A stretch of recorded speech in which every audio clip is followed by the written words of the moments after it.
What if a civilization greater than ancient Egypt once existed, only to vanish overnight, leaving behind nothing but an empty space in humanity's collective memory? This is not just a whimsical question.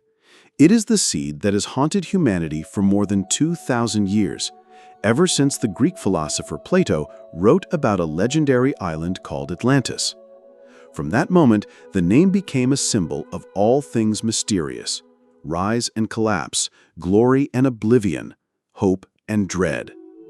In the imagination of millions, Atlantis is not merely an island swallowed by the sea. It is the embodiment of a shattered dream, where humankind might once have stood at the threshold of paradise, only to destroy it with their own hands.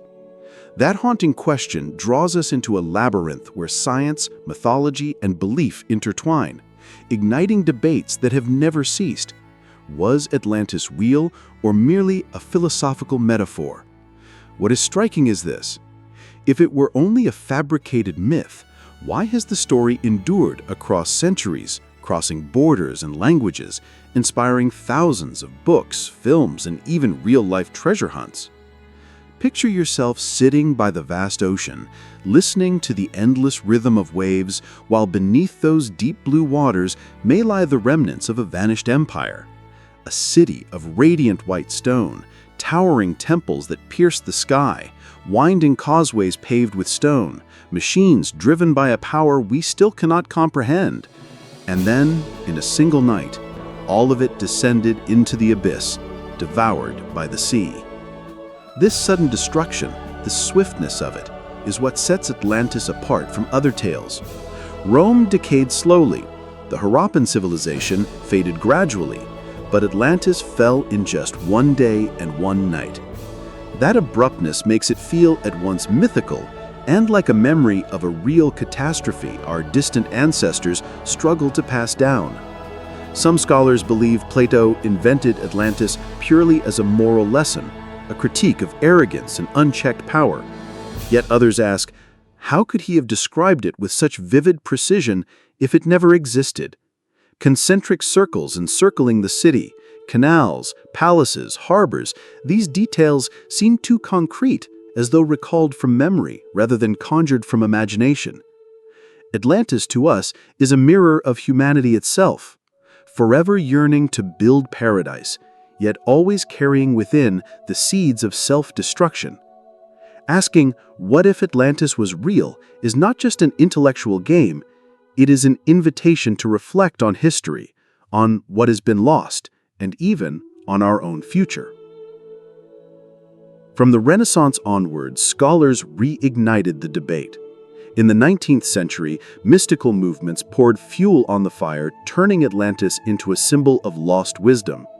In the 20th century, archaeology and new diving technologies spawned bold hypotheses and endless expeditions. Each century reshaped Atlantis anew as the cradle of forgotten science, as proof of extraterrestrial contact, or as the ruins of a civilization erased from our chronicles. The strangest part is that almost no hypothesis about Atlantis has ever been completely discarded. They coexist like mismatched fragments of a colossal puzzle. Each generation grafts new meaning onto the myth, reflecting the fears and longings of its own age. And so, the question that seems fanciful, what if Atlantis truly existed, persists because it strikes at our most primal fear, the fear of oblivion. We yearn to believe that behind the veil of mystery lies a hidden truth, that humanity did not merely crawl out of caves, but perhaps once soared high before plummeting into darkness. The story of Atlantis is a reminder that history never fully closes. What we know is only the tip of the iceberg. The submerged portion may hide civilizations forever erased. This is ultimately why the search for Atlantis has endured across millennia, why the image of a lost city beneath the waves continues to haunt the human imagination. If we must find the very first person who planted the seed of Atlantis into human history, no one fits better than Plato, the famed philosopher of ancient Greece who lived in the 4th century BCE. In two of his dialogues, Timaeus and Critias, He told a story that seemed at first like a philosophical illustration, yet it grew into one of the most enduring myths humanity has ever known. Imagine Athens in the days of Plato, the salty breeze of the Aegean drifting into the agora. Students sit in a circle around their master, listening intently as he speaks of an empire that had existed 9,000 years before his time. A mighty empire, wealthy, prosperous, powerful beyond comparison, yet destroyed in a single day and night, sinking into the sea, leaving nothing behind but memory. According to Plato, Atlantis was no ordinary island. It lay beyond the Pillars of Heracles, what we call the Strait of Gibraltar today, and was of immense size. Its capital city was described with remarkable precision: concentric rings of land and water encircling a central palace, walls plated in copper, tin, and a legendary metal called aurichalcum, said to gleam like fire. Canals connected the rings to harbors teeming with hundreds of ships. In Critias, Plato elaborated further. He described colossal temples and grand architecture. A massive temple dedicated to Poseidon, god of the sea, built of white, black, and red stone. At its summit stood a golden statue of Poseidon, driving a chariot drawn by 6 winged horses of the sea. Around it rose statues of gods and demigods, also of gold, towering as though guardians of an eternal secret. Details like these make it difficult for many to believe the tale was pure invention. Who describes a mythical city with such specificity? Every wall, every material, every canal. Plato wrote as though recording memory, not weaving fantasy. He told his listeners that the Atlanteans thrived not only in wealth but also in knowledge and governance. Their laws were complex yet orderly, ruled by kings who governed different regions but all swore allegiance to a supreme king in the capital. Their land was rich with natural resources, precious metals, fertile fields, and forests. In every sense, Atlantis was a paradise on earth, a model of perfection, until arrogance corroded its soul. And here lies Plato's central message. The fall of Atlantis was not due to natural decline, but to moral decay. The people grew greedy, hungry for conquest. They launched wars, attempting to subjugate other lands. The gods, angered by their hubris, unleashed cataclysms, earthquakes and floods that consumed the island in a single night. One moment it was the jewel of the world, the next it was gone. This narrative served more than entertainment, it was allegory. For one, it elevated Athens, Plato's beloved city, as the shining contrast. In his telling, Athens had once bravely resisted Atlantis' expansion, proving itself virtuous where Atlantis became corrupt. For another, it conveyed a moral philosophy. Any society, no matter how wealthy or advanced, if corrupted by greed, will collapse. But the question that has ignited centuries of debate is this: did Plato invent the entire tale, or did he transmit fragments of a real memory? Some scholars argue Plato borrowed from Egyptian tradition. Indeed, he himself wrote that the tale came from Egyptian priests who told it to Solon, a great Athenian lawgiver, who passed it down through generations until it reached Plato. If that is true, then Atlantis might preserve some echo of an actual catastrophe, perhaps the eruption of the Santorini volcano that devastated the Minoan civilization about 1,200 years before Plato's time. Others insist Plato invented Atlantis entirely, crafting it as a moral parable without intent for literal belief. And yet the extraordinary detail of his account makes the line between allegory and memory blur. He gave Atlantis dimensions, materials, laws, geography. If he meant to craft a mere metaphor, why burden it with so many tangible particulars? What happened next was beyond anything Plato could have intended. His words escaped the confines of philosophy, taking on a life of their own. Atlantis became more than a lesson, it became a quest. Explorers scoured oceans, scholars argued, dreamers dreamed. The myth detached from Plato's hand and grew into a global obsession. In this sense, Plato's tale was both literature and spark. It was philosophy dressed as legend, but it became legend dressed as reality. And across millennia, it has refused to fade.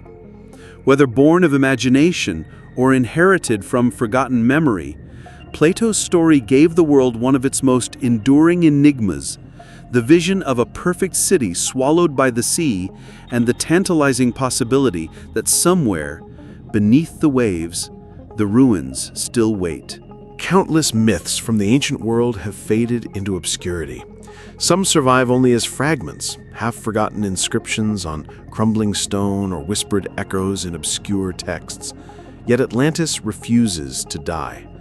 Plato's story, a few passages buried in 2 dialogues, has outlived entire civilizations, and today it stands brighter in the imagination than perhaps any other lost world tale. The question is, why? The endurance of Atlantis is not accidental.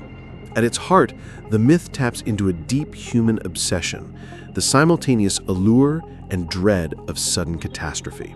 A city more glorious than any we know, swallowed whole in a single night. This image burns itself into memory. Civilizations usually decline slowly, rotting from within over centuries. Rome, Babylon, the Maya, all faded through gradual unraveling. But Atlantis? It collapsed with the brutal finality of a guillotine. One day splendor, the next day silence beneath the waves. That swiftness is what makes the story unforgettable. There is also the dreamlike quality of Atlantis as Plato painted it. Golden walls, radiant metals unknown to us, concentric rings of land and sea, majestic temples and fleets of ships, all imbued with an air of unreachable perfection. Atlantis is not merely lost, it is idealized. It stands as the utopia that slipped through our fingers. We are drawn to it because it embodies everything we crave: wealth, wisdom, beauty, and then, like all fragile dreams, it vanishes. But more than the drama and the beauty, Atlantis has survived because it sits at the crossroads of myth and history. Unlike stories of Zeus or Osiris, Plato anchored his account with dates, locations, and detail.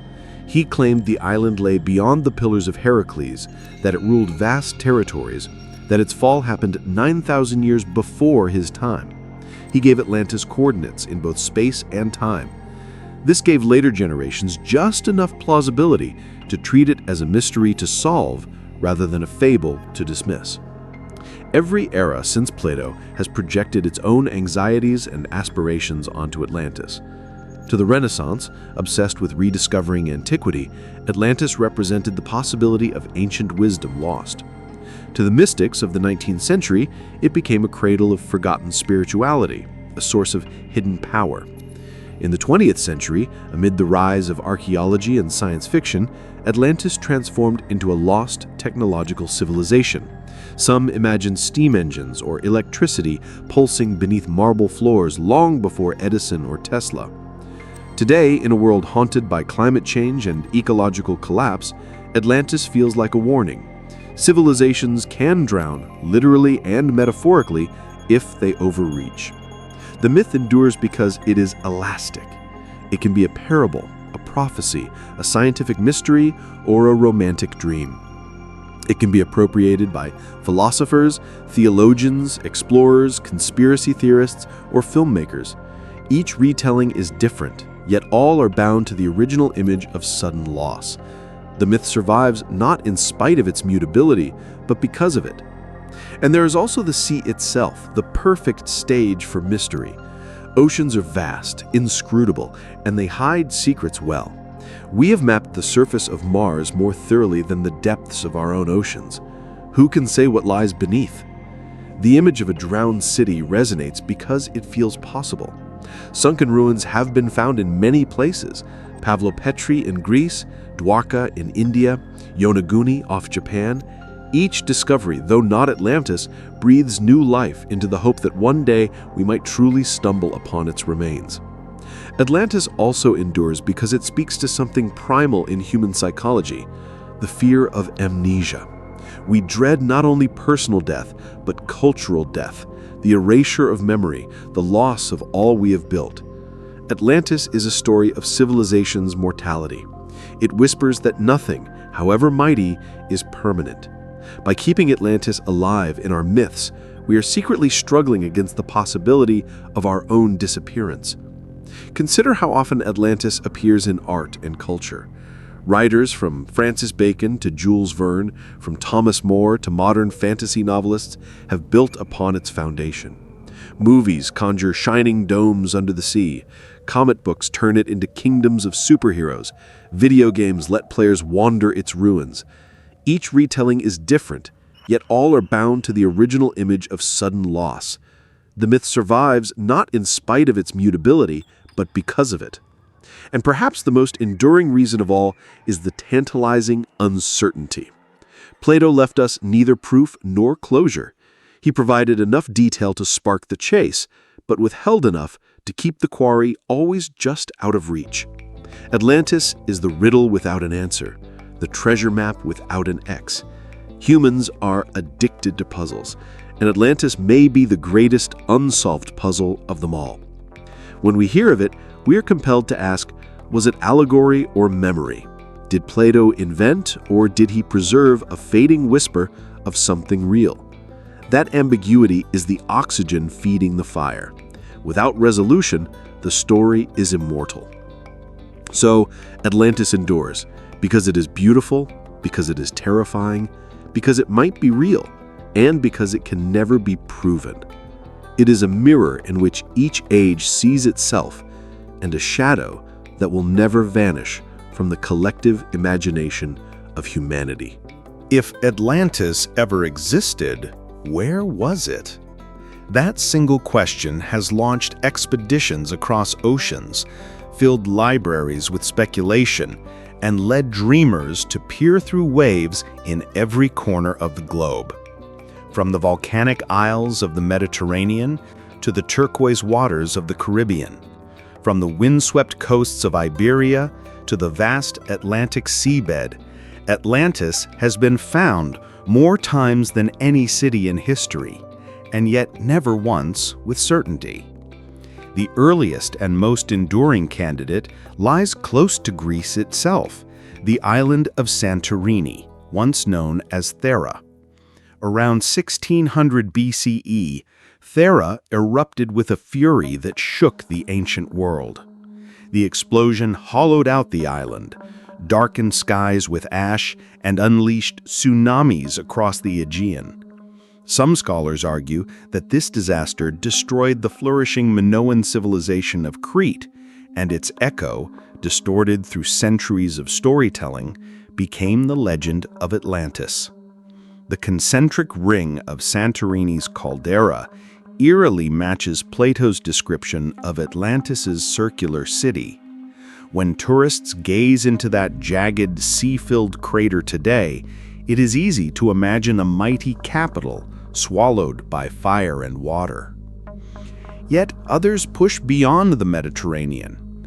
If Plato said Atlantis lay beyond the Pillars of Heracles, then it must have been in the Atlantic. That line has driven explorers westward for centuries. Off the coast of Spain and Portugal, in the Azores, seekers have claimed to find ruins beneath the waves. Stones that resemble walls and roads appear on sonar scans. Divers report mysterious formations. Could these scattered Atlantic islands be the peaks of a once larger continent, the last fragments of Atlantis rising above the waves? Cuba, too, has entered the myth's geography. In the year 2000, a team using sonar in the deep waters off Cuba's coast claimed to detect vast stone-like structures 2,000 feet below the surface. Shapes that seemed geometric, even architectural. For a brief moment, headlines around the world shouted of Atlantis rediscovered. Yet follow-up research faded into obscurity, and skeptics dismissed the formations as natural geology.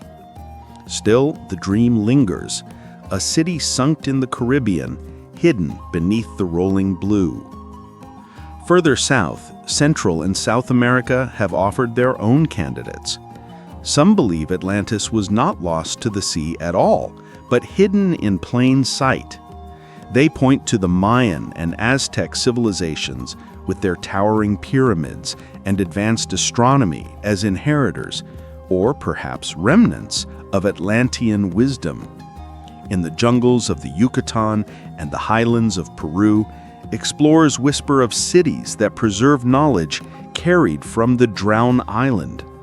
Though this stretches Plato's account, the allure of connecting Old World and New World mysteries has proven irresistible. Then there are the more radical theories. Atlantis in Antarctica, buried beneath ice. Atlantis as the lost continent of Lemuria in the Indian Ocean. Atlantis lying under the Sahara Desert, in the Richat structure of Mauritania, whose vast concentric circles uncannily resemble Plato's description of the city. Each new theory sparks waves of excitement. Each attracts believers who pore over satellite images, matching rings of stone and sand to words written 2 millennia ago. Skeptics argue, of course, that none of these places can be Atlantis, because Atlantis never existed. They say all the discoveries are coincidences. Circular islands are common. Undersea formations often mimic architecture, and catastrophes happen everywhere. Yet the human mind is hungry for connection. When it sees a ring-shaped crater, a straight line of stone beneath the sea, a spiral of desert hills, it cannot help but weave Plato's ghostly city into the picture. The power of these locations lies not in proof, but in possibility. Santorini reminds us that civilizations can be erased by volcanoes. The Azores whisper of lost continents beneath the sea. Cuba teases with sonar images that might be ruins.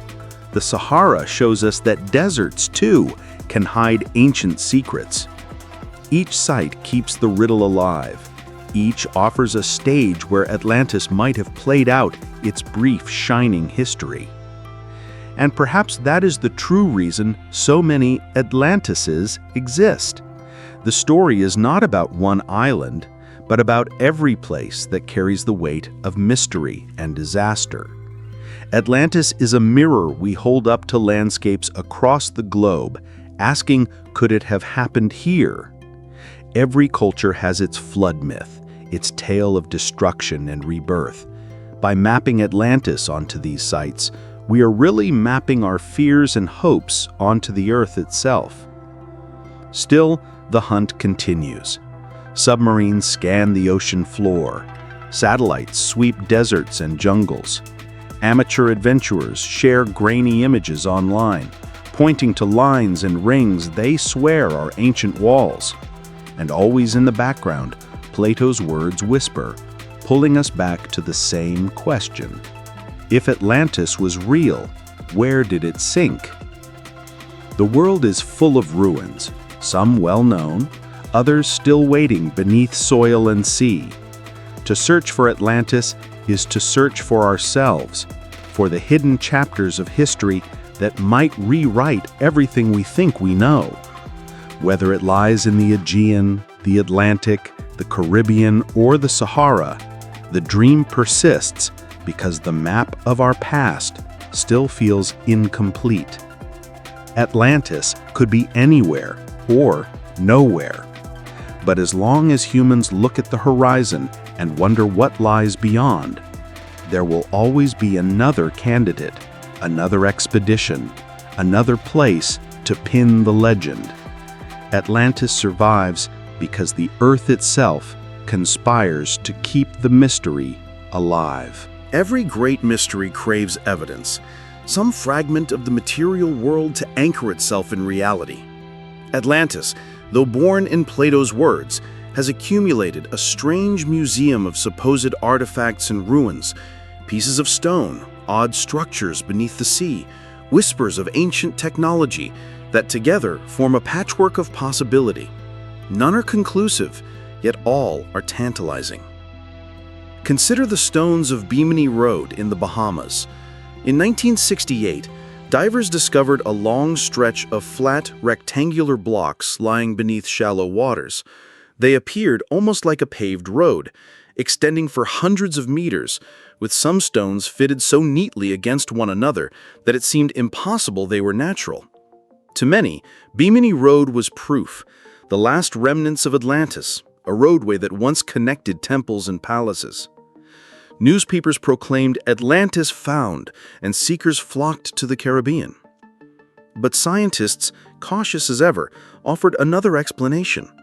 The blocks, they argued, were fractured beach rock, split by natural geological processes and eroded into neat shapes by waves and currents. No chisels, no architects, just time and water. And yet, the debate never really ended. Photographs of those stone slabs still circulate today, each one a provocation. Are we seeing the handiwork of nature or the ghostly signature of a forgotten civilization? Far across the world, near Japan's Yonaguni Island, lies another enigma. In 1986, a diver stumbled upon a massive undersea structure that looked like terraces, stairways, and walls carved from solid rock. The Yonaguni Monument is immense. Blocks rise like steps, flat surfaces align at sharp angles, passages open like hallways. Some researchers argue it is the work of human hands, evidence of a civilization that flourished during the last ice age, when sea levels were lower. Others insist it is nothing more than sandstone fractured by tectonic shifts, a natural wonder masquerading as architecture. The photographs of Yonaguni ignite the imagination. Divers swimming along what looks like a staircase for giants, corridors that vanish into the blue, platforms so symmetrical they could host ceremonies. If these are natural formations, they are uncanny. If they are human, they would rewrite prehistory. No wonder Atlantis is whispered here too, as if the drowned city left cousins across the globe. Then there are the anomalies of South America. At Pumapunku in Bolivia, high in the Andes, lies a scattering of megaliths carved with precision that seems almost impossible for ancient tools. Blocks of diorite and andesite, harder than steel, are cut into interlocking shapes with grooves and holes that look as though made by machine drills. Archaeologists date Pumapunku to around 500 CE, long after Plato, but fringe theorists claim the site is older, perhaps a fragment of Atlantean technology carried across oceans. Mainstream scholars disagree, yet the sheer strangeness of the stones keeps speculation alive. Egypt, too, finds itself entangled in the myth. The Great Pyramid of Giza, with its mysterious alignment to stars, its massive blocks lifted without clear explanation, and its still unsolved secrets, has often been linked to Atlantis. Writers in the 19th and 20th centuries imagined that the pyramid builders were heirs to Atlantean wisdom, carrying forward knowledge that otherwise would have been lost when the island sank. Archaeologists bristle at the suggestion, but the allure persists. Pyramids rising from desert sands, their secrets locked as tightly as any drowned ruin. Even stranger are the claims of high technology hidden in ancient myths.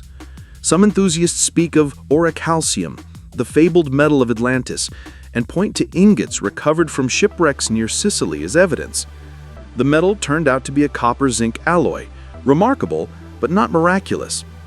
Yet the dream of Atlantean metallurgy persists, shimmering just out of reach, like sunlight on water. What unites these controversies is not certainty, but ambiguity. Each discovery sits at the border between nature and design, between coincidence and intention. A line of stones under the sea could be a beach formation, or a street. A terrace of rock could be tectonic, or a staircase. A block carved with impossible precision could be proof of forgotten tools, or simply the brilliance of human ingenuity? Science demands evidence beyond doubt. Myth thrives in the space of maybe.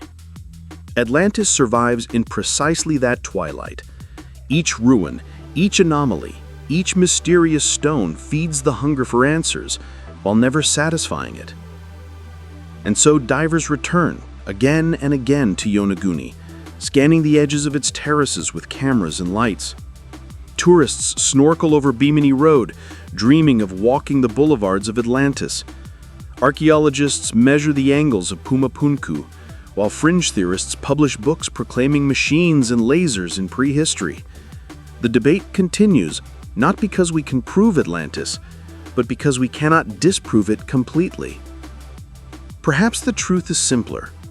Humanity projects Atlantis onto every puzzle it cannot solve.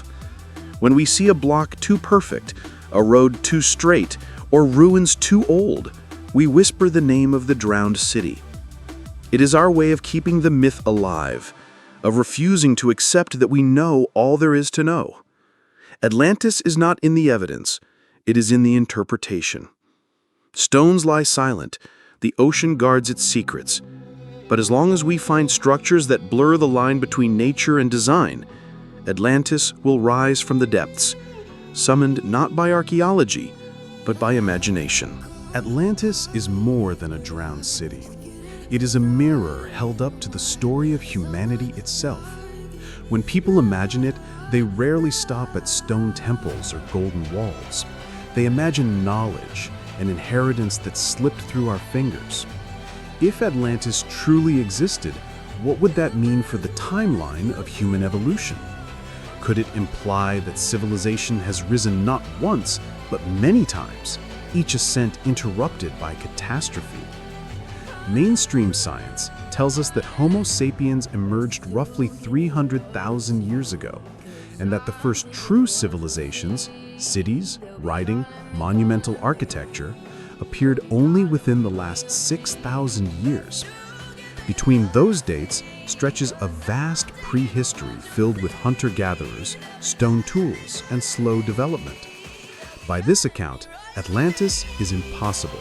A high civilization 9,000 years before Plato, as he claimed, would break the rhythm of human progress. And yet, anomalies whisper from the margins of archaeology.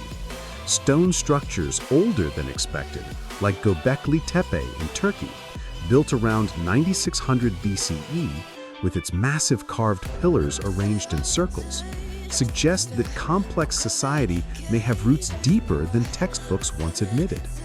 If nomads at the end of the Ice Age could raise temples aligned with cosmic precision, who is to say they could not also build something grander, something like Atlantis? This is where the myth collides with science, in the tantalizing what if. What if Atlantis was the missing chapter? A civilization advanced enough to leave behind architecture, astronomy, and perhaps even technologies we struggle to explain today. If so, the course of evolution is not a straight upward climb, but a jagged staircase, progress gained, lost, and regained. Some fringe theorists push further, suggesting that Atlanteans possessed knowledge of energy, agriculture, or medicine far beyond their time. They imagine crystal-powered machines, orichalcum alloys, even genetic manipulation. To scientists, these are fantasies, built more from modern desire than ancient fact. But the human mind cannot resist the possibility. If Atlantis had mastered such wonders, then its destruction would explain why we forgot so much, why civilization had to stumble forward again from scratch. Think of it. What if humanity had once known electricity in the Stone Age? What if they mapped the stars with accuracy rivaling telescopes, or harnessed forces of nature we only dimly understand? Losing that knowledge would not only explain gaps in history, it would redefine evolution itself. We would not be inventors, but rediscoverers, climbing back toward a summit once already reached. The idea is seductive because it transforms our species' story into something mythic. Instead of a slow, inevitable rise, we become tragic heroes, punished by fate, condemned to rebuild what we once squandered. Atlantis is the perfect symbol for this. A people who reached too far, lost everything, and left their descendants to piece together fragments of forgotten brilliance. Of course, mainstream scholars bristle at these notions. They point out that no definitive artifacts of advanced technology from 10,000 years ago have been found. They emphasize that myths of floods and lost lands are cultural metaphors, not hidden histories. To them, evolution is incremental, not cyclical. But the persistence of Atlantis in evolutionary debates shows that the story fills a void, a hunger to believe that humanity is older, stranger, and more capable than we dare to imagine. Even within orthodox science, hints remain that catastrophe has repeatedly reset human progress. The Younger Dryas, a sudden cooling event around 12,000 years ago, coincided with mass extinctions and may have erased early attempts at organized society. Could Atlantis be a memory of one such reset? Perhaps the survivors carried fragments of knowledge, stone cutting, astronomy, myth, forward, planting seeds that blossomed later in Egypt, Mesopotamia, and elsewhere. In this view, Atlantis is not a rival to evolution, but a complement. Evolution shapes bodies slowly, but culture evolves in fits and starts, often destroyed by disaster. The flood myths found in every culture, from the Sumerians to the Hebrews to the Chinese, could be echoes of these resets. Atlantis, then, is the archetype, the civilization lost so completely that only whispers of its brilliance survive. And maybe that is why the myth resonates so strongly with our sense of identity. It offers a hidden lineage, an ancestral greatness that modernity can only half remember. It whispers that we are not the first to walk these paths of invention and discovery, but the latest in a cycle of rise and ruin. Atlantis is the perfect symbol for this, a people who reached too far, lost everything, and left their descendants to piece together fragments of forgotten brilliance. The beauty of the Atlantis myth is that it collapses time. It links the dawn of civilization to the present, suggesting that our ancestors might have been our equals, or even our superiors, in ways lost to history. It recasts evolution not as a straight arrow, but a wheel, turning endlessly, civilizations rising and falling in rhythm with the earth itself. And whether true or not, it strikes a chord. Every skyscraper skyline, every glowing city by the sea carries a shadow, the thought that it could all vanish tomorrow, leaving only legends behind. Atlantis reminds us that greatness is fragile, that evolution's progress is not guaranteed, and that we might not be as unprecedented as we think. Atlantis may have been born in Plato's dialogues, but its spirit is far older, woven into the mythologies of countless civilizations. The idea of a great flood, of a lost land swallowed by water, echoes again and again across human memory. If Atlantis is only a fable, why do so many cultures, scattered across the globe, tell such similar stories? Take the ancient Mesopotamians. On their clay tablets, baked beneath the sun 4,000 years ago, lies the Epic of Gilgamesh. In it, a flood overwhelms the world, sent by the gods to punish humankind. One man, Utnapishtim, survives by building a vast boat. The parallels to Noah in the Hebrew Bible are undeniable. Two stories separated by centuries, yet both bearing the same image: water as annihilation, the sea as judgment. Was Plato drawing from this shared reservoir of Near Eastern myth when he described Atlantis destroyed in a single day and night? Journey east, and you find flood myths embedded in the Rig Veda of India, where Manu is warned by a divine fish of an impending deluge. He builds a ship, ties it to the horn of the fish, and survives while the world is washed clean. In Chinese legend, Yu the Great tames a cataclysmic flood by dredging rivers and carving channels, saving civilization from destruction. In the Americas, the Hopi people speak of worlds before this one, each destroyed by water or fire, with humanity reborn again and again. The pattern is too consistent to ignore. Every continent tells of waters rising, of cities drowned, of gods wiping the slate clean. Scholars interpret this as metaphor. Rivers flooding, storms overwhelming villages, myths expanding natural disasters into cosmic punishments. But another possibility lingers, more tantalizing, that these stories are memories of a real event, or many events that scarred the collective mind of humanity at the end of the last ice age, when glaciers melted, seas surged, and coastlines vanished forever. Imagine the trauma of watching the ocean claim your homeland, of seeing fertile plains turn to seabed in a generation. For people without written language, how would such history survive?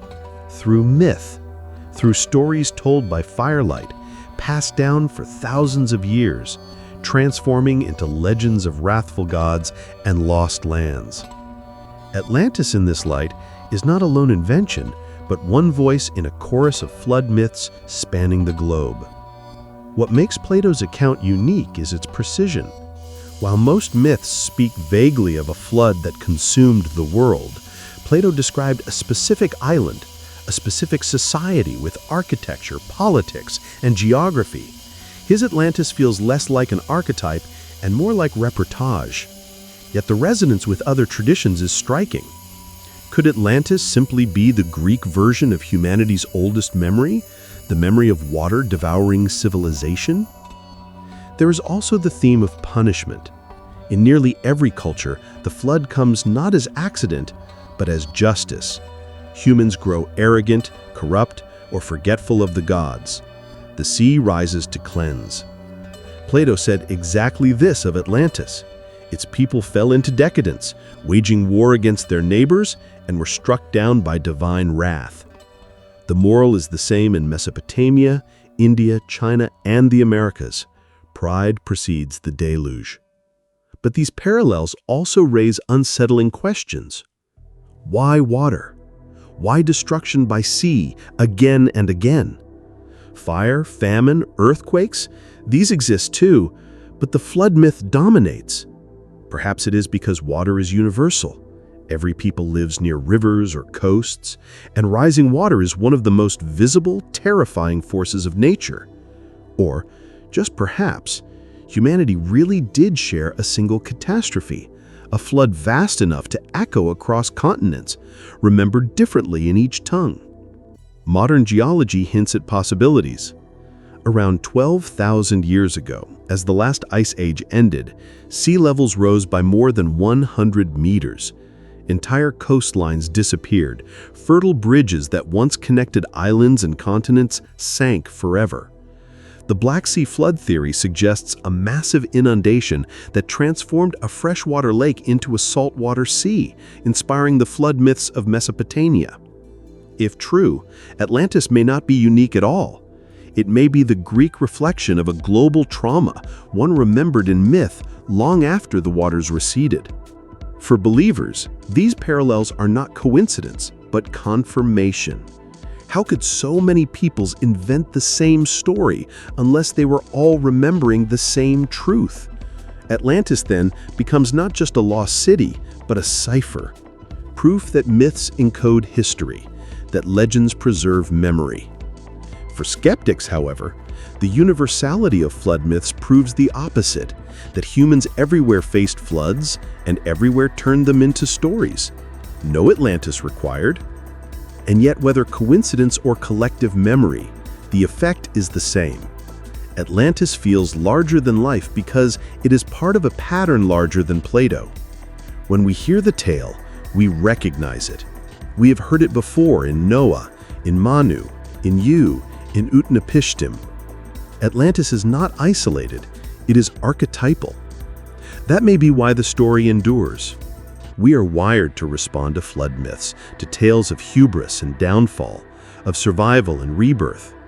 Atlantis, with its gleaming temples and sudden annihilation, is the most vivid expression of that archetype in Western tradition.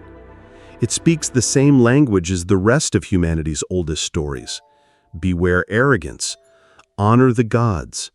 Remember that the sea always waits. And so, even stripped of proof, Atlantis lives. It resonates because it is not only Plato's invention, but humanity's inheritance, a chapter of a story we have been telling ourselves since the waters first rose and the first cities drowned. If Plato's words are to be believed, Atlantis was not just a wealthy kingdom of marble palaces and fertile fields, it was a civilization of mastery, commanding resources and knowledge that astonished even the gods. And if that is true, then somewhere beneath the waves lies not only a drowned city, but the ruins of technologies lost to history.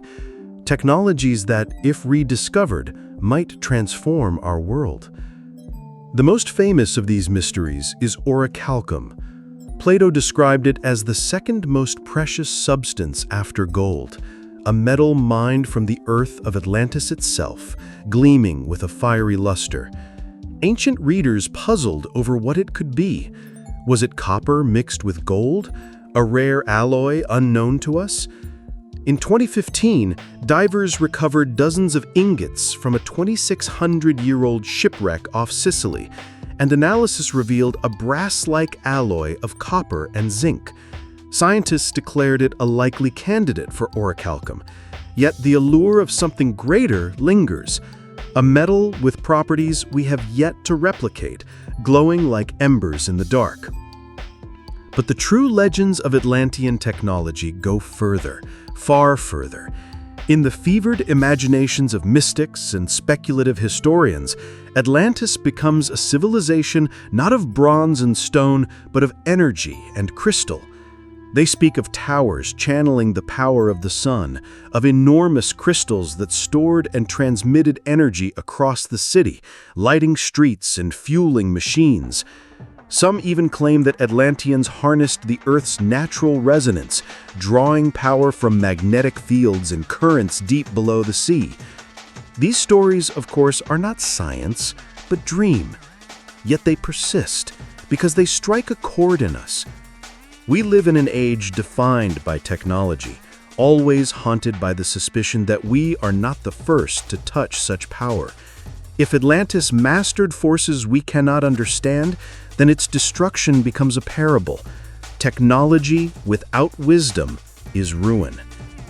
Even Plato himself hinted that Atlanteans fell because they misused what they had.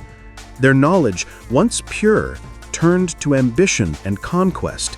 They ceased to honor the gods and sought dominion over others. This is not the story of barbarians. This is the story of brilliance corrupted. And brilliance corrupted is always more dangerous than ignorance. Modern seekers point to anomalies that might be relics of forgotten technology. At Pumapunku in Bolivia, massive stone blocks cut with precision that seems almost mechanical.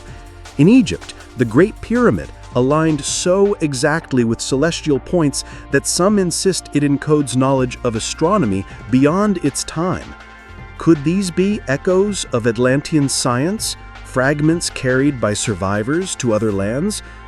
Skeptics dismiss the idea, but the symmetry of those stones and the precision of those alignments continue to whisper otherwise.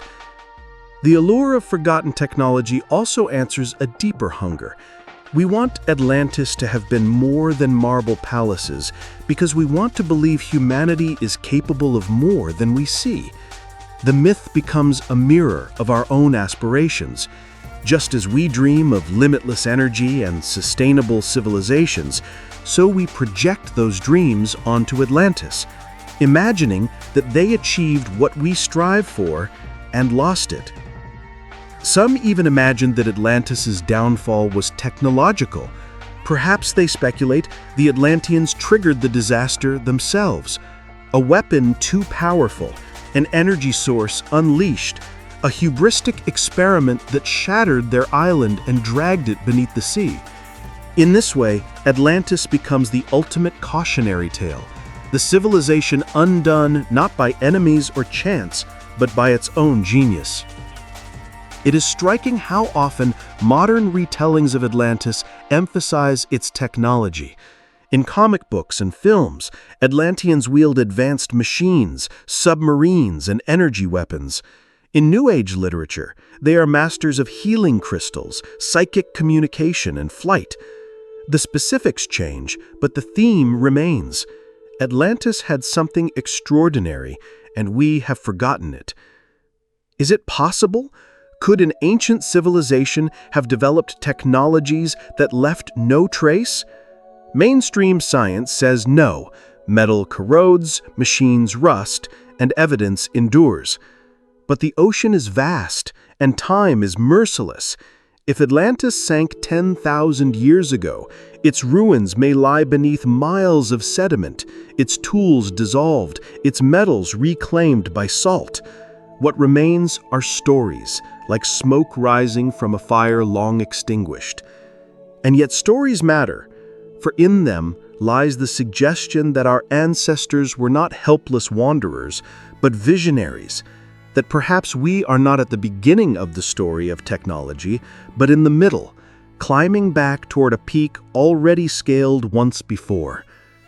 To believe in Atlantean technology is to believe in the fragility of progress.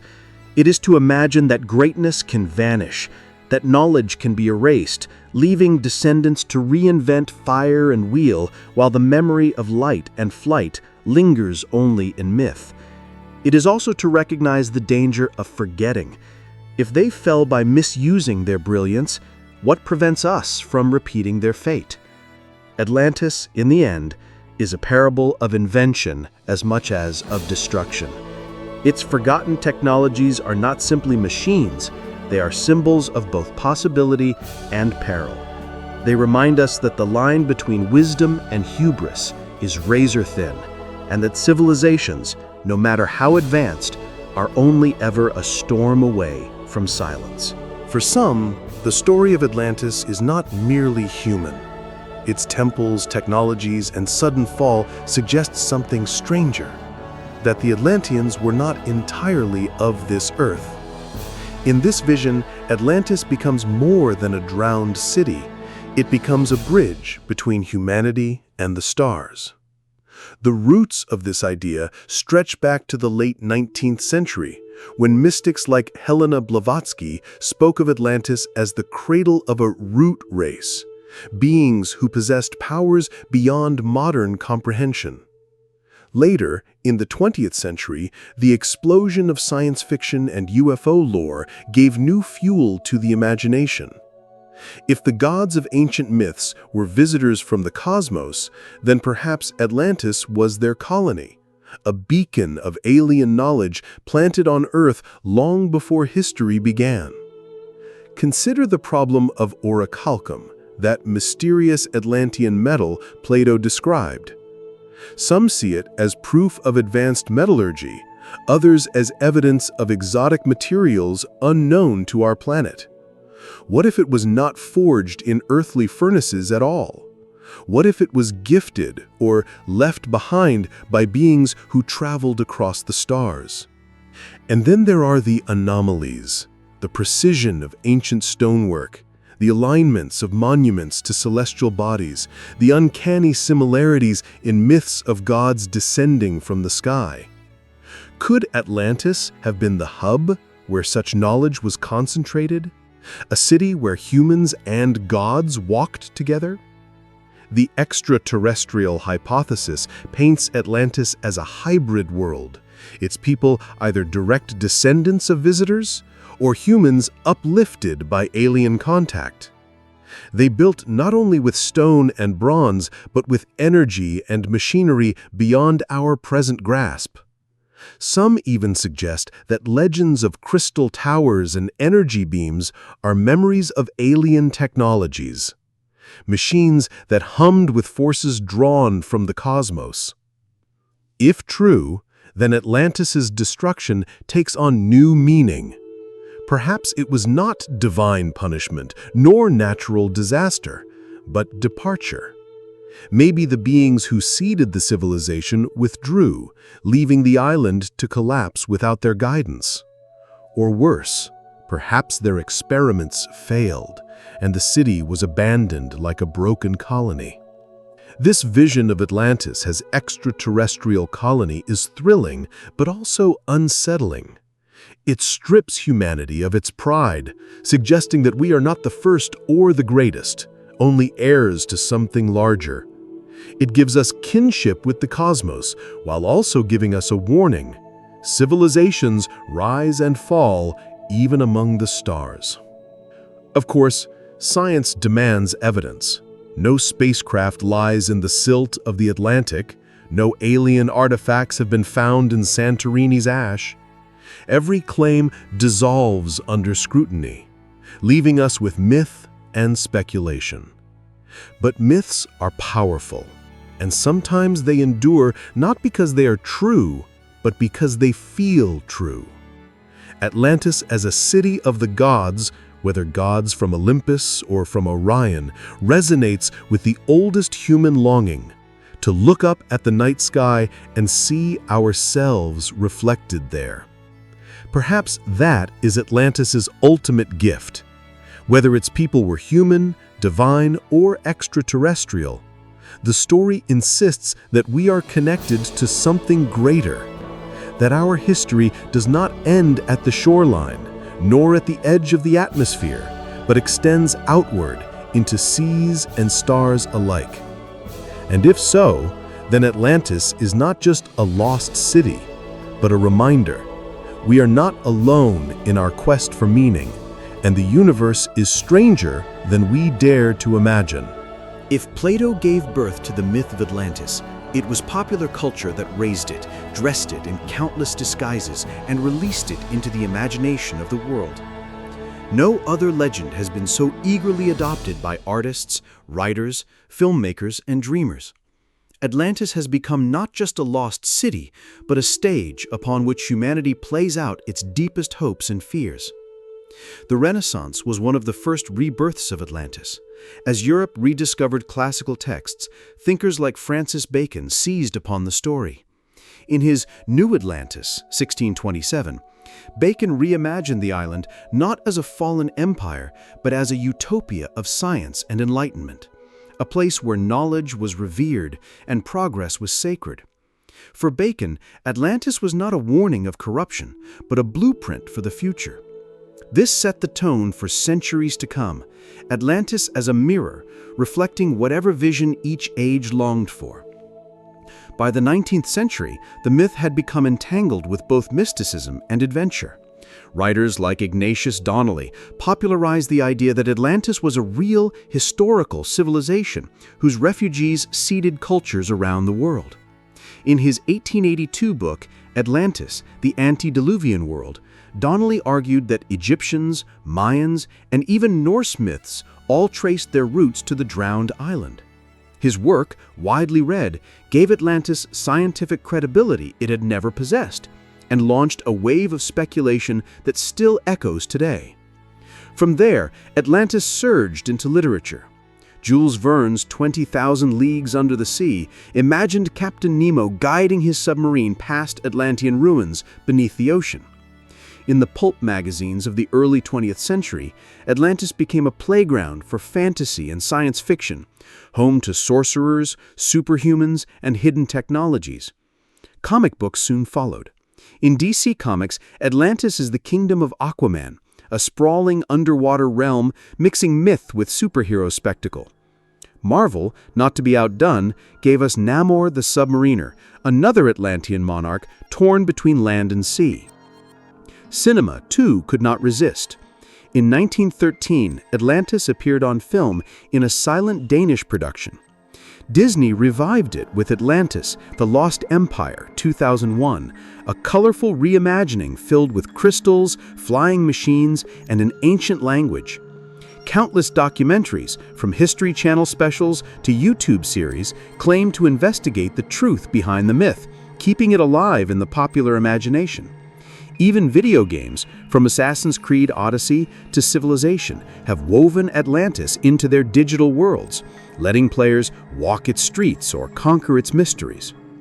What makes Atlantis so versatile in culture is its ambiguity. It is neither wholly divine nor wholly human, neither confirmed fact nor pure fiction. It can be utopia or dystopia, paradise or warning, cradle of science or nest of hubris. Artists mold it like clay, shaping it to fit the anxieties of their time. In the Cold War, Atlantis was imagined as a civilization destroyed by its own nuclear-like weapons. In the modern age, it is reimagined as a society with clean energy and harmony with nature, an environmental Eden lost to greed. Atlantis also thrives because it is cinematic by nature. A city gleaming with gold, ringed with canals, vanishing beneath waves in a single cataclysm. What storyteller could resist such imagery? It is spectacle built into myth, a scene that practically demands to be painted, filmed, or animated. No wonder artists return to it again and again. It is a canvas both eternal and endlessly adaptable. Yet beneath the glitter of entertainment lies a quieter truth. Atlantis in popular culture reflects humanity's relationship with itself. When we are optimistic, Atlantis becomes a dream of what we might become. When we are fearful, it becomes a warning of what we might lose. Each retelling reveals less about a drowned island and more about the storytellers who resurrect it. And perhaps that is the real power of the myth in culture. It belongs to everyone. It is Greek and Egyptian, European and American, scientific and fantastical. It crosses genres, languages, and media with ease, because at its core, it is not tied to one people, but to a universal theme, the fragility of greatness. Whether in comic books, children's films, or pseudoscientific documentaries, Atlantis whispers the same message. Nothing lasts forever, but everything can be imagined again. In popular culture, Atlantis has achieved what no excavation could: immortality. It may never be found on a map, but it is found in every bookshelf, every theater, every screen. It has become not a place we search for, but a place we return to in story after story, a mirror city rising endlessly from the sea of imagination. What if Plato's tale was not allegory, not metaphor, not parable, but memory? The question hangs like a sword above history. If Atlantis had truly existed, then the entire story of humanity would have to be rewritten. We would no longer be the first to climb to civilization's heights. We would be inheritors, walking in the footsteps of forgotten giants. Imagine for a moment the implications. A society with architecture, law, and technology thousands of years before Mesopotamia built its first ziggurats or Egypt raised its pyramids. If Atlantis had existed, it would mean civilization is not 6,000 years old, but tens of thousands, rising in the shadows of the Ice Age. That would shatter the tidy narrative of progress taught in textbooks. Humanity would not be a slow burn, but a flame that flared, went out, and was lit again. What knowledge might have been lost? If Atlanteans mastered metallurgy, astronomy, or medicine, their wisdom could have leapt us centuries ahead had it survived.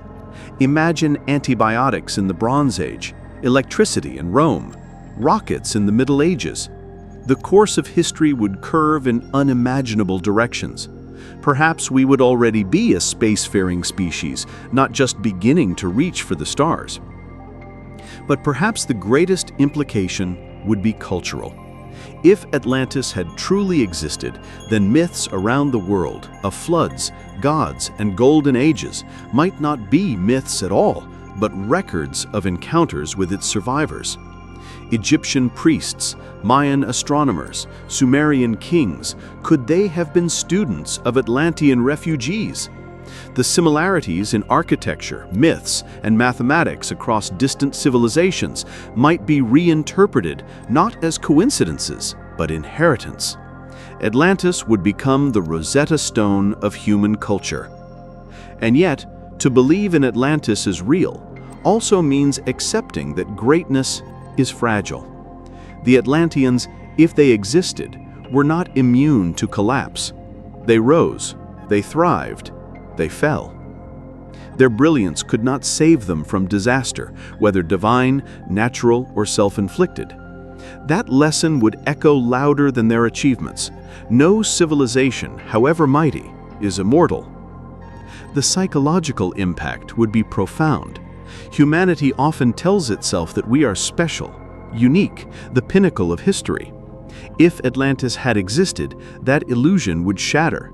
We would know beyond doubt that others before us reached the same heights and failed. The ocean would not only hide their ruins, it would hide the truth of our own vulnerability. There is also the haunting question of legacy. If Atlantis had existed, where are its remnants? Surely not everything would vanish. Survivors must have fled, carrying memories, tools, ideas. Their descendants could be us. That thought is both exhilarating and unsettling. We may carry Atlantean blood, their fears, their pride, their mistakes. Atlantis would not be some distant other. It would be our parent. What if in truth we are already living in Atlantis's shadow? Perhaps the seeds of democracy, philosophy, and science which blossomed in Greece were echoes of knowledge that drifted ashore long before. Perhaps our myths of gods descending, heroes rising, and floods consuming were faint recollections of their story. Atlantis would not only be history, it would be the hidden backbone of all human culture. Of course, there is the darker possibility. If Atlantis had existed, then its destruction warns us that collapse is not hypothetical, it is inevitable. Civilizations are not permanent. They can drown in a night. Today, our cities gleam like Atlantis once did. Our technologies dazzle as theirs were said to. Our pride swells as theirs did. And like them, we live beside oceans, beneath skies, on a fragile planet that can turn against us. If Atlantis had existed, it would not simply be a mystery solved, it would be a prophecy. That is perhaps why the idea grips us so fiercely. Believing in Atlantis forces us to face both wonder and fear. Wonder because we imagine an ancient kinship with brilliance. Fear because we see in their fall the mirror of our own future. Atlantis becomes less about the past than about the present, a ghostly reminder that no empire, no matter how advanced, is safe from hubris, from nature, from time. So if Atlantis had existed, then what then? We would not merely celebrate its discovery, we would tremble. For to find Atlantis would be to find ourselves, not as masters of history, but as characters in a recurring tragedy, doomed to repeat, unless we learn from the silence beneath the waves. Beneath the glittering domes and radiant canals of Atlantis lies a darker heartbeat, the theme of arrogance. Plato never intended the story to be only about geography or technology. For him, Atlantis was a cautionary tale, a mirror held up to humankind's most dangerous flaw, the belief that greatness makes us invincible. In Plato's account, the Atlanteans began as virtuous, children of gods and mortals, living in harmony with nature and each other. Their wealth was vast, their knowledge deep, their society orderly. For a time, they embodied the ideal balance of prosperity and virtue. But prosperity breeds pride, and pride breeds decay. Over time, their virtues eroded. What had been a shining example of justice became a machine of conquest. Their rulers turned greedy, their armies restless, their ambitions limitless. This transformation is strikingly familiar. History is littered with empires that rose through discipline and collapsed through arrogance. Rome overextended and corrupted by luxury, the Mongols fractured by infighting, colonial powers undone by their own hubris. Atlantis is the archetype of this cycle, the myth of civilizations that destroy themselves not by weakness, but by strength abused. Plato's warning was clear: no society, however advanced, can survive if it abandons humility. The gods, seeing Atlantis fall into decadence, struck them down with a cataclysm. But whether or not we believe in divine punishment, the symbolism is sharp. Nature itself punishes arrogance. Earthquakes, floods, storms, these care nothing for marble palaces or golden statues. What makes this lesson so haunting is how relevant it feels today. We live in skyscrapers that pierce the clouds, wield technologies that split atoms, send rockets to other planets. We speak of progress as though it were eternal, unbreakable. Yet Plato whispers from 2,000 years ago, Atlantis thought the same. Their downfall was not ignorance, but pride. And pride, more than ignorance, blinds. Consider how the Atlanteans, in Plato's telling, sought to dominate other lands. They were not content with their wealth or wisdom, they demanded more. They marched on Athens, hungry to expand their empire. And it was Athens, virtuous in its simplicity, that resisted. The irony is exquisite. The small city defeats the vast empire not by might, but by moral strength. Atlantis collapses not because Athens destroys it, but because the gods, or fate, or nature, punish its hubris. It is tempting to dismiss this as moral allegory, as Plato surely intended. Yet even as fiction, the pattern repeats with unnerving frequency. When civilizations grow arrogant, they sow the seeds of their own destruction. Pride leads to overreach. Overreach leads to vulnerability. Vulnerability invites catastrophe. Whether the catastrophe comes from war, from within, or from nature's hand, the result is the same. Atlantis, therefore, is less about the sea swallowing an island than arrogance swallowing a people. Their collapse is not tragedy, but consequence. They fell not because they were cursed, but because they cursed themselves by forgetting humility. The myth forces us to ask, are we repeating their mistakes? Our skyscrapers, our power grids, our satellites, do they make us wise or only proud? We push into space, we alter genomes, we chase infinite growth on a finite planet. Like the Atlanteans, we expand until the horizon feels too small. And like them, we risk believing that we cannot fall. Perhaps that is why Atlantis endures. It is not just a lost city, but a warning whispered across centuries. Arrogance is the true flood. It rises silently, slowly, until it drowns everything. There is another lesson here too. Humility is not weakness, but strength. Athens, small and outnumbered, stood against Atlantis and survived, not by outmatching its wealth, but by refusing its corruption. Humility preserved them when arrogance destroyed their foe. That balance between ambition and restraint, knowledge and wisdom, is the eternal tightrope of civilization. In this sense, Atlantis is more than history or myth. It is a mirror. Each generation sees its own reflection in the drowned city. To medieval rulers, it was a tale of sinful kings. To industrialists, it was a fable of lost technology. To us, it is a parable of environmental collapse, nuclear weapons, or unchecked greed. The details change, but the heartbeat is constant. Arrogance will drown us if we let it. And perhaps beneath the waves, the silence of Atlantis is not only tragedy, but instruction. The city does not speak, but its absence does. It reminds us that progress without humility is not progress at all.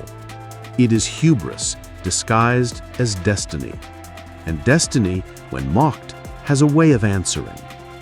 So, Atlantis teaches us still, not through ruins or relics, but through the echo of their fall. A civilization can dazzle the world, but if it dazzles itself too much, it will stumble. Pride is the fault line beneath every empire. Atlantis merely gave it a name. For every dreamer who gazes into the waves and sees the shimmer of Atlantis beneath, there is a skeptic who shakes their head. To them, the story is not a puzzle but a parable, not history but allegory. Science, they argue, has little patience for drowned utopias. The skeptics begin with the simplest point. Atlantis comes from only one source. No Egyptian hieroglyphs, no Babylonian tablets, no Mayan codices speak of such a city. Everything we know comes from Plato, 2 dialogues written nearly 2,400 years ago. If Atlantis were real, would not other traditions have recorded it? Would not explorers or traders have passed on word of an island empire dominating the seas? Silence, to the skeptic, is damning. Then there is the matter of time. Plato claimed Atlantis fell 9,000 years before his age, roughly 11,600 years ago in our reckoning. But archaeology shows no evidence of advanced civilization at that time. Humanity was emerging from the Ice Age, living in scattered hunter-gatherer groups, only beginning to experiment with farming. To imagine marble temples, orichalcum alloys, and fleets of ships in such an age requires overturning everything we know about prehistory.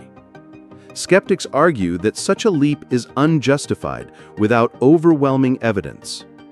And evidence, they point out, is missing. No ruins of circular cities lie beneath the Atlantic. No tools, no inscriptions, no pottery fragments bear witness to Atlanteans. The ocean floor has been scanned with sonar, mapped by satellites, and while mysteries remain, nothing resembling Plato's grand descriptions has ever been confirmed. To the skeptic, the absence is deafening. If Atlantis existed, where are its bones? Some scholars suggest that Plato was inspired by real disasters, like the eruption of Thera, Santorini, which destroyed much of the Minoan civilization around 1600 BCE. That catastrophe, with its floods, ash, and fire, could easily have seeded tales of drowned kingdoms. Plato, they argue, exaggerated it and moralized it into Atlantis, stretching dates and distances to suit his philosophical purpose. In this reading, Atlantis is simply myth built on a kernel of truth, a civilization undone by natural forces, remembered through story. Others believe Plato invented the tale entirely, a literary device to showcase Athens' virtue against a decadent foe. He needed a cautionary enemy, and Atlantis was convenient. Like a playwright conjuring a stage set, he gave his characters glittering walls and golden temples, not because they existed, but because they made the lesson shine brighter. Science also challenges the wilder claims of Atlantean technology. No trace of advanced machinery has been found in ancient contexts. The pyramids, Pumapunku, and Yonaguni, often linked to Atlantis by enthusiasts, have explanations rooted in geology, human ingenuity, and known tools. To skeptics, invoking Atlantis is not solving mysteries, but avoiding them, replacing careful analysis with fantasy. And yet, even the skeptics admit something intriguing. Plato's story endures precisely because it cannot be disproven. The ocean is vast, and much of it remains unexplored. It is easy to say no such city existed, but impossible to prove with finality. This ambiguity allows Atlantis to linger, hovering between allegory and possibility, feeding both sides of the debate. Some scientists take a gentler approach. They acknowledge that while Atlantis may not have existed as Plato described, flood myths do likely encode memories of real events. As ice melted at the end of the last ice age, seas rose dramatically, drowning coastlines that were once fertile homes. To ancient peoples, such losses would have seemed apocalyptic. Perhaps Atlantis is not a single city, but a symbol for countless drowned homelands, stitched together into one enduring tale. What the skeptics ultimately remind us is that history must rest on evidence, not desire. Without ruins, without artifacts, Atlantis cannot be accepted as fact. To embrace it blindly, they argue, is to fall into the very trap Plato warned against, confusing imagination with truth, pride with wisdom. And yet, paradoxically, skepticism keeps the story alive. If all scientists agreed that Atlantis was real, it would become history, settled and perhaps even dull. But because it remains unproven, each skeptic's dismissal is fuel for the believer's fire. Every no becomes an invitation to ask, what if? Every denial sharpens the hunger to prove them wrong. Thus, Atlantis thrives in the tension between belief and doubt. The skeptics act as guardians of reason, insisting on evidence, warning against fantasy. The believers act as guardians of wonder, refusing to let the mystery drown. And between them, the myth endures, forever balanced on the knife edge of uncertainty. Atlantis, the skeptics say, is nothing but a story. And perhaps they are right. But in saying so, they ensure the story will never die. For what is more compelling than a mystery denied? When we speak of Atlantis, we are not really speaking only of the past. We are speaking of ourselves. The drowned city, whether it existed or not, is less a relic of history than a mirror for the present. Each generation remakes Atlantis in its own image, a ghostly twin that reveals both our hopes and our fears. In Plato's time, Atlantis was a warning against arrogance. For Renaissance thinkers, it became a dream of utopia, a society built on reason and science. For Victorians, it was proof of human antiquity, a missing link to explain scattered civilizations. And for us, in the 21st century, Atlantis has become something darker, a parable of collapse.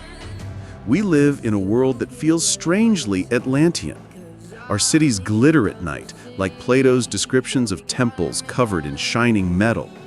Our ships and aircraft cross oceans with ease, as Atlantean fleets were said to.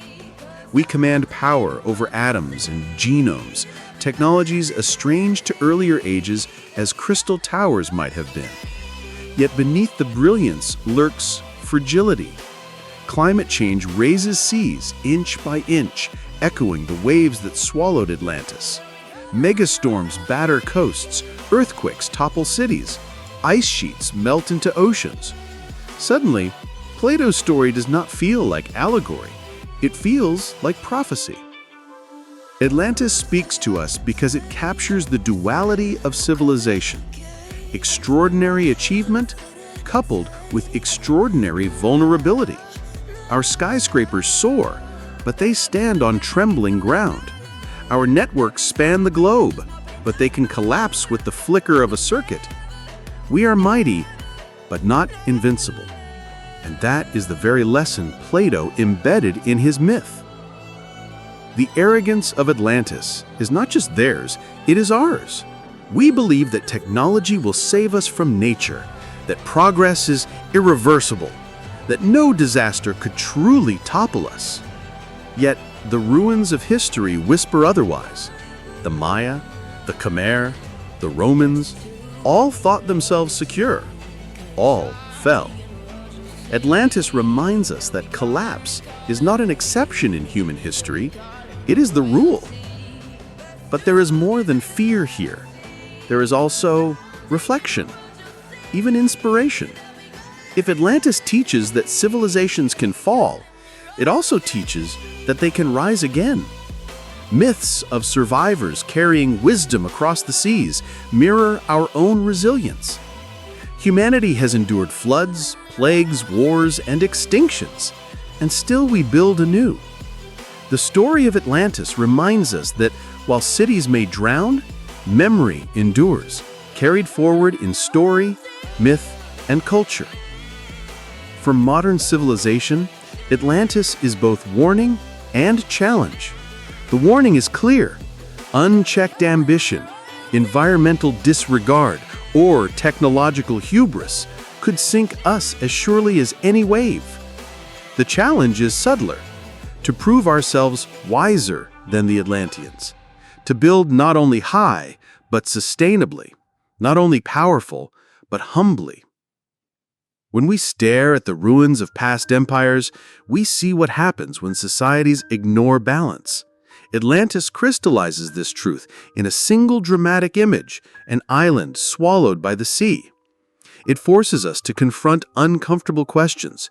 How stable are our coasts? How secure is our food supply? How resilient are our systems of governance?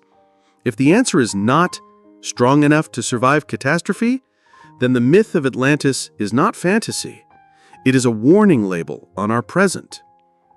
Artists and thinkers today often reimagine Atlantis as a green utopia powered by clean energy in harmony with the ocean. This is not nostalgia, but aspiration. In dreaming of Atlantis as it might have been, we envision what we still could become. The myth, then, is not only about loss, but about possibility. A reminder that the civilizations we build can reflect either arrogance or wisdom, destruction or resilience. Atlantis is not about ruins beneath the sea. It is about choices above it. It asks whether we will repeat its fate or transcend it. It whispers that civilizations are not destroyed by disasters alone, but by the arrogance that blinds them to danger. Earthquakes and floods will come. That is inevitable. What matters is whether we are wise enough to endure them. Perhaps that is why the story feels so urgent now. As seas rise and storms grow fiercer, Atlantis no longer belongs to Plato or philosophers. It belongs to us. We are its heirs, its mirror, its next chapter. Whether we follow its path into silence or carve another course will determine whether future generations tell our story as triumph or as another Atlantis, drowned and forgotten. The tale of Atlantis does not end with discovery, nor with certainty. It ends, as it always has, with a question. Plato set the pattern. He gave us a vivid account, filled with detail, then left the stage without proof. He offered no maps, no monuments, only words.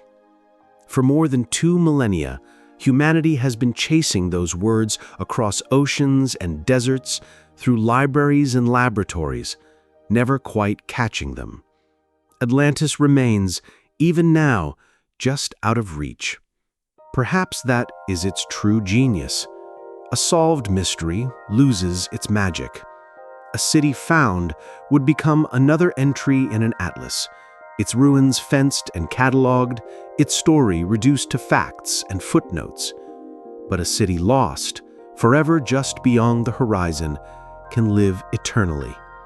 Atlantis is more powerful as absence than it could ever be as presence. It is not the city itself that matters, but the yearning it awakens. For some, Atlantis is a parable, nothing more. A mirror of arrogance and downfall, a warning written in myth. For others, it is history distorted, the memory of a real disaster retold through generations. For still others, it is the spark of something stranger, alien contact, forgotten technology, a civilization so advanced it seemed godlike.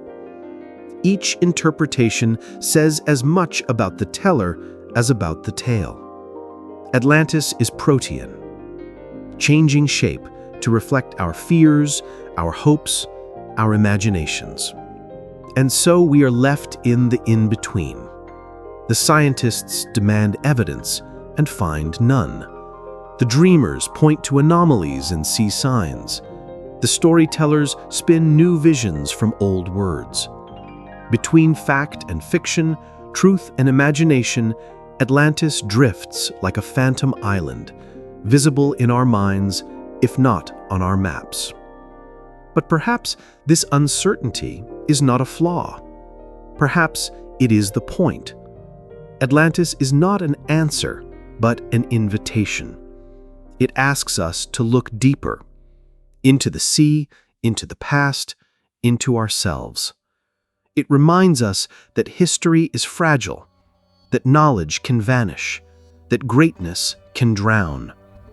It challenges us to wonder what else lies hidden, what stories remain untold, what ruins sleep beneath waves or sands, waiting to be found or never found at all.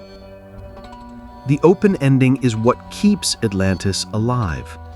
The story does not close, it expands. Every generation inherits the same mystery and writes its own sequel. Some dive with submarines, some write novels, some whisper conspiracy theories. All are playing the same game Plato began, the pursuit of a city that may never have been, but which feels more real than many that were. Perhaps the greatest irony is that Atlantis, whether real or not, has already achieved immortality. It has lasted longer in memory than most empires lasted in stone. It has shaped philosophy, inspired art, fueled exploration, and provoked debate. In this sense, it has not been lost at all. Atlantis has survived, not in ruins beneath the sea, but in the minds of those who seek it. And so the story closes the way it began, with a question. What if? What if Plato remembered true history? What if the seas really hide a drowned empire? What if humanity has risen and fallen before and will again? Or what if the entire tale is only a mirror, showing us not a vanished city, but ourselves, our arrogance, our fragility, our hunger for meaning? There is no final answer, only the restless tide. Atlantis sinks, Atlantis rises, Atlantis vanishes again. It is always out there, just beyond reach, calling us to follow. And perhaps that is enough, for as long as we ask, as long as we wonder, Atlantis will never drown.